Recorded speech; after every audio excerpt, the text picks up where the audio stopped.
വൃദ്ധയായ ഒരാൾ നഷ്ടപ്പെട്ട നോമ്പുകൾ വീട്ടുകയോ മുദ്ദു കൊടുക്കുകയോ ചെയ്യുന്നതിന് പകരം മറ്റൊരാൾക്ക് കൂലി കൊടുത്ത് നോമ്പ് നോൽപ്പിക്കാൻ പാടുണ്ടോ?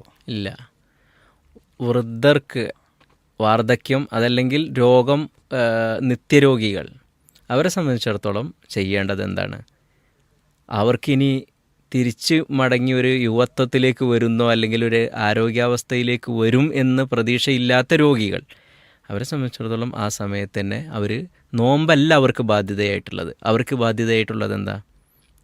ഫിദിയയാണ് ബാധ്യതയായിട്ടുള്ളത്. അതുകൊണ്ട് അവർ നോമ്പ് വേറൊരാളെ കൊണ്ട് നോക്കിക്കുകയും വേണ്ടതില്ല, സ്വമേധയാ അവരുടെ കുടുംബാംഗങ്ങൾ നോക്കേണ്ടതില്ല, മറ്റൊരാളെ കൊണ്ട് നോക്കാൻ ആവശ്യപ്പെടുകയും ചെയ്യേണ്ടതില്ലെന്ന് മാത്രമല്ല, ചെയ്താൽ ശരിയാവില്ല. അവർ ചെയ്യേണ്ടത് എന്താണ്?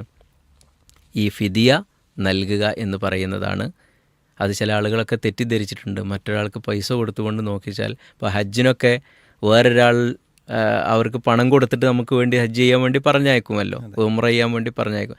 അതേപോലെ പണം കൊടുത്തിട്ട് നമുക്ക് വേണ്ടി നോമ്പെടുപ്പിക്കുക എന്ന്, അത് ശരിയല്ല. അങ്ങനെ ഒരു സമ്പ്രദായം ഇല്ല. അവർ ചെയ്യേണ്ടുന്നത് ഫിദിയ നൽകുക എന്ന് പറയുന്നത് മാത്രമാണ്. വല്ലാഹു അലം.